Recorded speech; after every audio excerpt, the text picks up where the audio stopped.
à tous, merci beaucoup d'être avec nous pour cette 6e interview réalisée dans le cadre de la chaire Jean Monnet qui se rapporte au conflit commerce-environnement.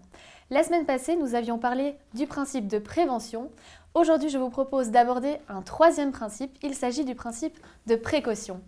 Pour nous en parler, j'ai le plaisir d'être en présence de M. Nicolas de Sadeler, qui est le titulaire de la chaire Jean Monnet et qui est également professeur de droit européen et de droit de l'environnement à l'Université Saint-Louis de Bruxelles et à l'Université catholique de Louvain. Nicolas de Sadeler, bonjour.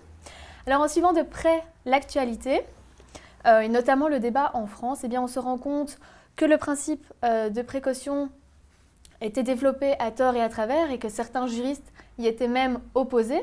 Alors vous, qui avez rédigé de nombreux ouvrages au sujet du principe de précaution et qui avez vraiment analysé ce principe sous toutes ses coutures, est-ce que vous pouvez nous expliquer comment tracer la ligne de démarcation entre la prévention et la précaution?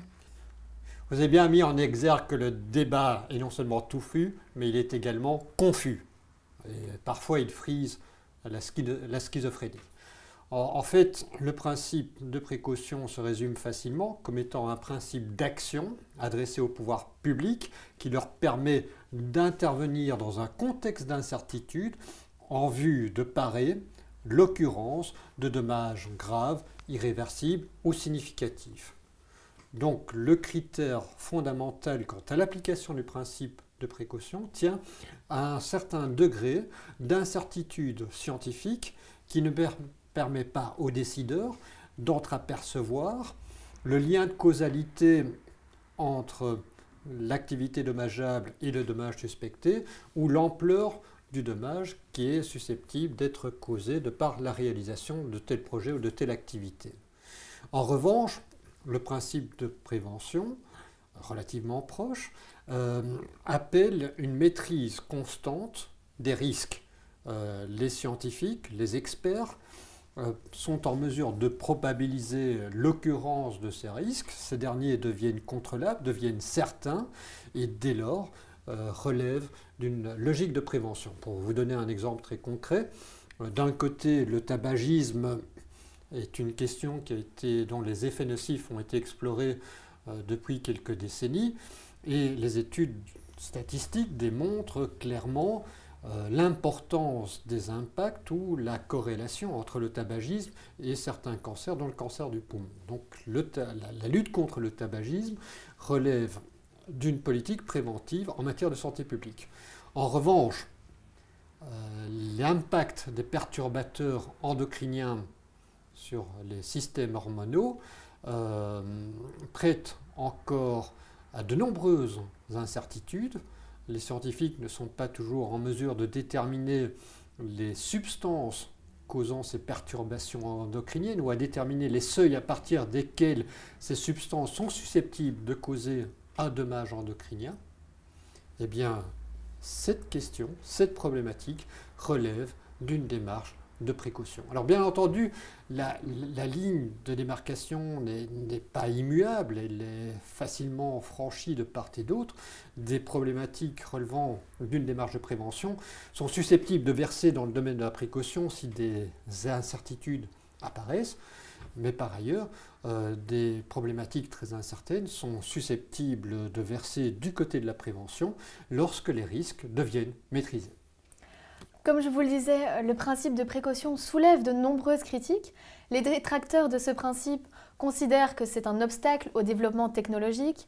D'autres considèrent que cela pourrait mettre à mal certaines protections, notamment en matière environnementale ou sanitaire. On constate également, dans le cadre des négociations d'un partenariat commercial transatlantique entre les États-Unis d'Amérique et l'Union européenne, eh bien, que les négociateurs américains considèrent que ce principe de précaution représente un obstacle à la libre circulation des marchandises. Alors est-ce que vous souscrivez également à ces critiques et est-ce qu'on peut vraiment parler d'un principe absolutiste? Non, je crois que le droit n'a pas une propension à l'arbitraire ou à l'absolutisme. Le droit est une affaire de nuance, c'est une affaire d'équilibre, c'est une affaire de balance des intérêts. Dès lors, beaucoup de ces critiques me paraissent totalement exagérées, je dirais à côté de la plaque. Le principe de précaution, que ce soit au niveau national, au niveau international, au niveau de l'Union européenne, est entouré d'un grand nombre de garde-fous. Par exemple, la jurisprudence de la Cour de justice de l'Union européenne et du Tribunal de l'Union souligne l'importance de toute une série de critères formels à respecter en termes d'évaluation scientifique avant que la Commission européenne ou le Conseil des ministres puissent appliquer une logique de précaution.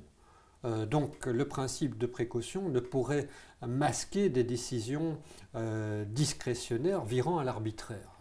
Je crois que ce serait tout à fait contraire à l'essence même des systèmes juridiques dans lesquels nous travaillons. Cela dit, les négociateurs américains, dans le cadre des négociations portant sur le projet de partenariat transatlantique, éprouvent beaucoup de réserves à l'égard de ce principe.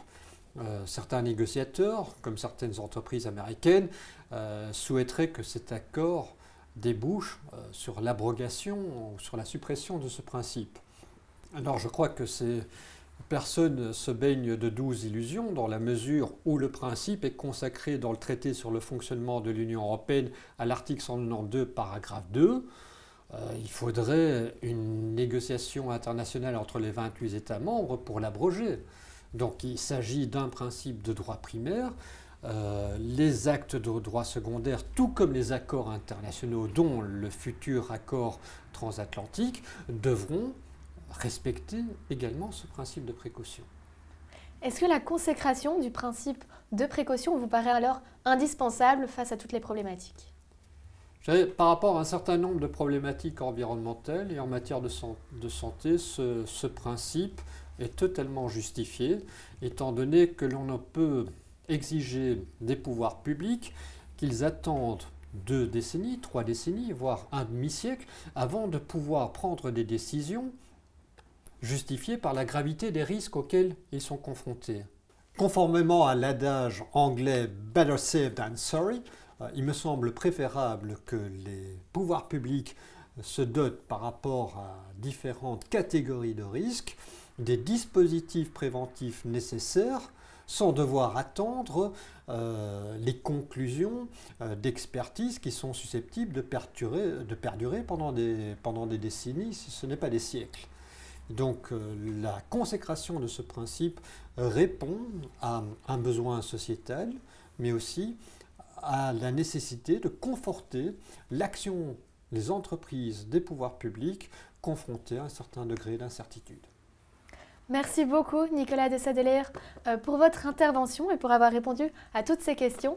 C'est ici que se termine cette 6e interview consacrée au principe de précaution. Pour toute information supplémentaire au sujet de ce principe, eh bien, n'hésitez pas à consulter le site internet de la chaire Jean Monnet, Trade versus Environment. Merci beaucoup de nous avoir suivis. Au revoir.